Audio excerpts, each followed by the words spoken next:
Halo sahabat Lavender, balik lagi sama Kasat.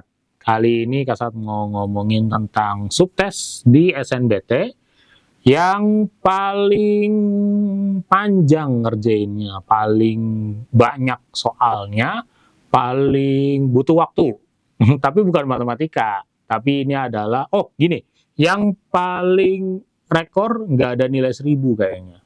Belum pernah lihat ada orang dapat nilai 1000 di dua subtes ini, atau di satu subtes, di dua subtes ini. Apa itu? Literasi bahasa Indonesia dan literasi bahasa Inggris.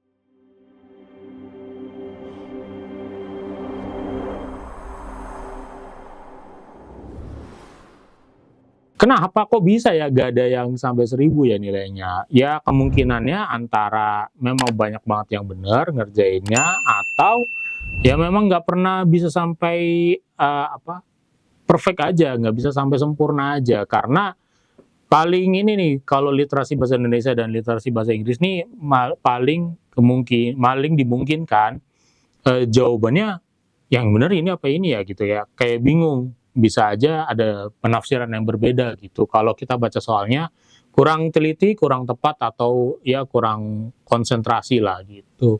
Nah, literasi, kita cek soalnya dulu. Literasi bahasa Indonesia dan bahasa Inggris ini di jumlah ada 60 soal, totalnya waktunya ada 75 menit. Lama banget ya, sejam lebih ngomongin literasi doang loh. 30 soalnya untuk bahasa Indonesia itu ada 45 menit, jadi 1,5 menit kira-kira untuk teman-teman bisa ngerjain satu soal di literasi bahasa Indonesia. Bisa lebih, bisa jadi kurang, tergantung untuk soalnya. Nanti kita cek bentuk soalnya kayak apa aja gitu. Nah, kemudian ada literasi bahasa Inggris. Ini cuma 20 soal, tapi waktunya ada 30 menit. Ini juga lumayan mengasah otak dan karena satu soal itu 1,5 menitan juga kira-kira, tapi ya itu karena bacanya panjang-panjang, teman-teman juga harus fokus, hati-hati sama pilihan-pilihan jawabannya, terutama yang membingungkan, dan soal-soalnya juga yang harus dibaca ulang berkali-kali. Nah, hambatan berikutnya untuk ngerjain soal literasi ini adalah soal ini muncul setelah pengetahuan kuantitatif. Jadi setelah teman-teman berpusing-pusing ria dengan teori matematika, ngitung-ngitung yang sampai berlembar-lembar misalkan, atau ngitung-ngitung yang banyak itu, teman-teman dikasih sama soal yang semuanya bacaan. Soal literasi itu Kasat cek di tahun-tahun yang lalu, ataupun di latihan soal yang terbaru dari SNPB, semuanya ada bacaannya. Bisa satu paragraf, bisa dua paragraf, bisa satu paragraf plus tabel-tabel. Nah, ini yang agak memusingkan buat beberapa orang gitu.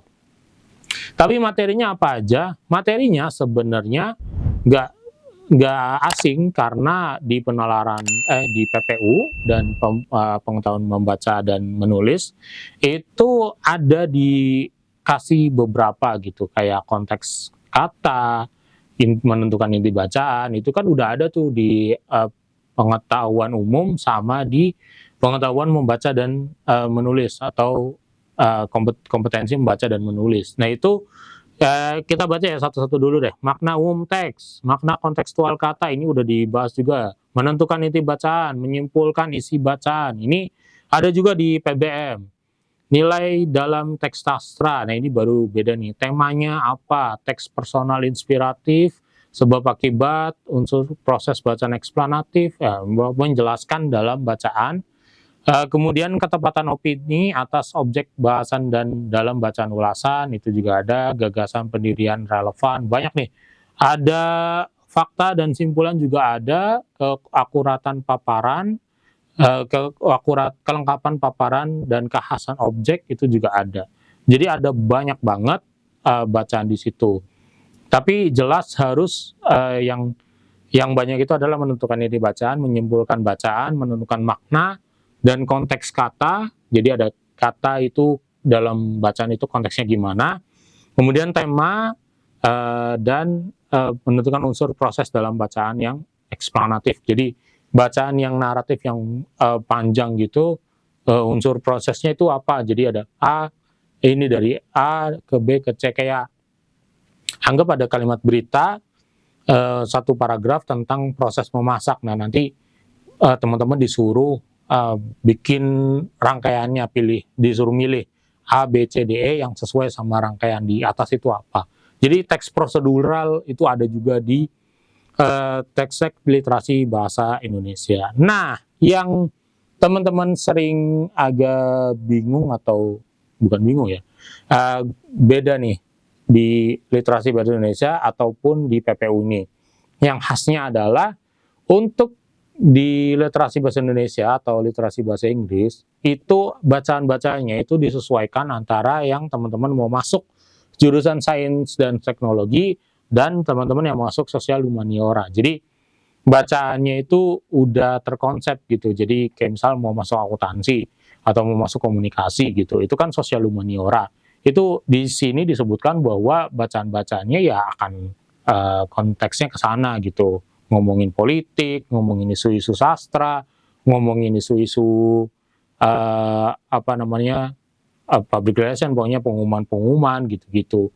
Berita itu udah ada perbedaannya. Atau mungkin sains dan teknologi sama ngomongnya berita, tapi beritanya soal gunung api, soal kedokteran atau mungkin soal apa teknologi, itu nanti akan masuk ke teman-teman yang milih jurusan sains tek di salah satu pilihannya. Nah, yang kalau misalkan teman-teman ambil dua-duanya bisa aja tuh campur tuh. Bisa jadi teman-teman dapat soal yang teknologi, bisa jadi habis itu di nomor lainnya teman-teman dapat soal kasus sastra atau dalam kasus politik. Jadi bisa aja dua-duanya dapat tuh di literasi bahasa Indonesia dan literasi bahasa Inggrisnya juga gitu. Kita cek contoh soal yang resmi dari SNPMB BP3. Ini ada bacaan panjang banget, ini ada 2 paragraf dan 1 tabel. Nah, teman-teman harus bisa analisis dari tabel sama bacaan ini hubungannya gimana nih gitu. Pertanyaannya aja adalah tabel dalam bacaan merupakan sepenggal riwayat kesehatan titik-titik gitu. Nah, itu kan di situ berarti diomongin tuh ini tabel siapa nih, tabel ngomongin apa kayak gitu. Jadi tabel yang disorot tabelnya, bacaan di atas sama bawah itu pendukungnya. Nah, itu buat triknya untuk mengerjakan soal literasi bahasa Indonesia atau bahasa Inggris, tetap baca soalnya dulu, baru nanti kita cek di atas itu yang diminta yang mana gitu.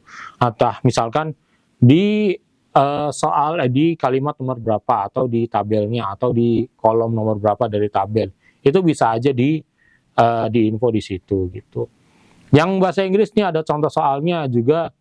Pertanyaannya, who explicitly suggest to live frugally by not purchasing any stuff. Nah, itu kan teman-teman harus dibaca ya soalnya di situ. Di sini ada percakapannya, harus tahu nih yang maksudnya frugal living itu apa. Kalau teman-teman yang udah paham, banyak info-info dibaca di berita-berita di luar, yaitu bisa tuh paham di artinya apa gitu. Jadi nggak usah cari-cari tahu lebih banyak.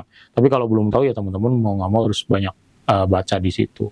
Nah, ini juga salah satu tips yang pernah Kak Saad dapat buat mereka yang lolos dengan nilai literasinya bagus. Itu adalah teman-teman harus membiasakan membaca bacaan yang panjang-panjang. Kalau teman-teman bisa nih misalkan baca koran setiap hari gitu, ada bacaan-bacaan yang dibaca itu ya sehari, atau beli satu aja deh sehari, hari ini baca berita yang panjang yang di mana, yang ini baca berita yang mana gitu. Itu apa fungsinya? Itu membuat teman-teman punya otot-otot yang kuat, saraf-saraf yang kuat untuk tahan membaca. Teman-teman ada penelitiannya, teman-teman di generasinya sahabat-sahabat Lavender yang sekarang mau SNBT ini adalah teman-teman yang punya attention span-nya itu rendah. Jadi untuk bisa baca dan fokus dalam satu hal itu nggak terlalu tinggi, bisa 5 detik, 10 detik, padahal orang-orang di generasi-generasi sebelumnya itu bisa lebih panjang, bisa beberapa menit, bisa fokus di dalam satu titik atau dalam satu bacaan. Nah, teman-teman ini banyak yang nggak tahan sama membaca sepanjang itu. Jadi caranya gimana? Bukan cuma skimming atau apa. Skimming pun kalau teman-teman jarang membaca bacaan yang panjang, skimmingnya itu kurang terlatih. Jadi teman-teman harus bisa mengerjakan atau membaca soal-soal dengan bacaan-bacaan yang panjang ini. Caranya gimana tadi? Teman-teman beli koran tercetak, mungkin di daerah masih banyak ya, bisa dibeli kalau di Jakarta dan sekitarnya, bisa ke toko buku, atau ke mana, ya koran kan nggak terlalu mahal, misal paling Rp5.000 juga udah bisa dibeli gitu. Teman-teman cobain satu hari baca satu artikel dengan penuh gitu. Jadi satu besoknya baca artikel lagi. Kalau mau coba yang pakai bahasa Inggris boleh, beli koran berbahasa Inggris juga bisa gitu. Atau kalau males misalkan beli pengen yang gratis aja, nggak apa-apa, baca di internet, tapi cari yang artikelnya panjang, jangan yang scroll enggak, yang panjang dan kelihatan tulisan semua, atau clipping lama, clipping bahasanya jadul banget. Atau cari potongan-potongan koran lama di internet juga banyak, atau majalah-majalah yang bentuknya PDF itu juga ada. Teman-teman biasakan bisa tahan untuk baca tabel, baca narasi, baca tulisan yang panjang, dan tahu ringkasannya gimana, dan tahu poin-poinnya apa. Itu yang teman-teman harus tahan supaya saraf-sarafnya kuat, otot-otot matanya kuat, nggak sulit, nggak mudah untuk gampang swipe, gampang skip lagi gitu. Karena semua tetap harus dikerjakan. Soalnya ini banyak, ada 50 soal dalam waktu 75 menit, ini 1,4 jam ya. Ini butuh daya tahan yang tinggi juga, apalagi bisa ngerjain matematika. Gitu aja dari Kasat. Kalau butuh bantuan bisa ke Bimbel Lavender, kita banyak program, mau privat, mau kelas yang udah berjalan, mau tetap ikutan juga nggak apa-apa. Yang penting ada teman belajar, yang penting tahu kompetensi kalian udah sampai mana dibandingin sama teman-teman yang lain. Gitu aja dari Kasat, sampai ketemu di konten-konten lainnya. Dadah.